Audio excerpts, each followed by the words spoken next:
জানি যিনি মাননীয় মুখ্যমন্ত্রী শ্রদ্ধেয় ডক্টর মানিক মোদীকে, কারণ ধন্যবাদ জানাচ্ছি এই কারণে আমরা সবাই অবগত আছেন যে এই রাজ্যে এই 3 দিন যাবত যে বৃষ্টির কারণে এই রাজ্যে বহু মানুষ বন্যা কবলিত হয়ে ক্ষতিগ্রস্ত হয়েছে।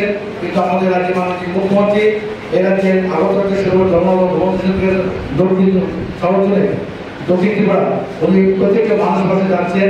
তার সঙ্গে এই আমাদের মন্ত্রিসভার সমস্ত মন্ত্রী পারিষদ, আমাদের যিনি মেয়র থেকে শুরু করে সমস্ত আমাদের যিনি সমাজসেবী রাজ্যের একজন রাজীব পাটিল সহ সবাই মানুষের কাছে দাঁড়াচ্ছেন, সহযোগিতা করছেন। তার জন্য আমি প্রথমে রাজ্যের মাননীয় মুখ্যমন্ত্রীকে ধন্যবাদ জানাই। আজকে সাংবাদিক সম্মেলনে আমরা গত দিবসে বলেছি আগামী দিন আমরা আমার করবো সিদ্ধান্ত নিয়েছি, যার কারণে আজকে আমাদের সাংবাদিক সম্মেলন।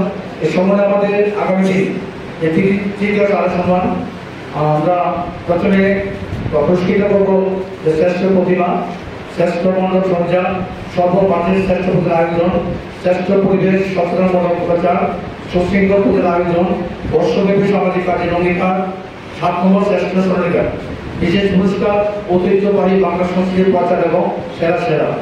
আমরা আজকে বিষয়টা উল্লেখ করেছেন, এই তৃতীয়বার শারদ সম্মান 29 ওয়ার্ডে করা হচ্ছে। আগরতলা পৌরবাসী থেকেও আমাদের এই শারদ সম্মান দেওয়া হয়, কিন্তু বিশেষভাবে আমি বলবো যে আমি ধন্যবাদ জানাই অরবাবুকে।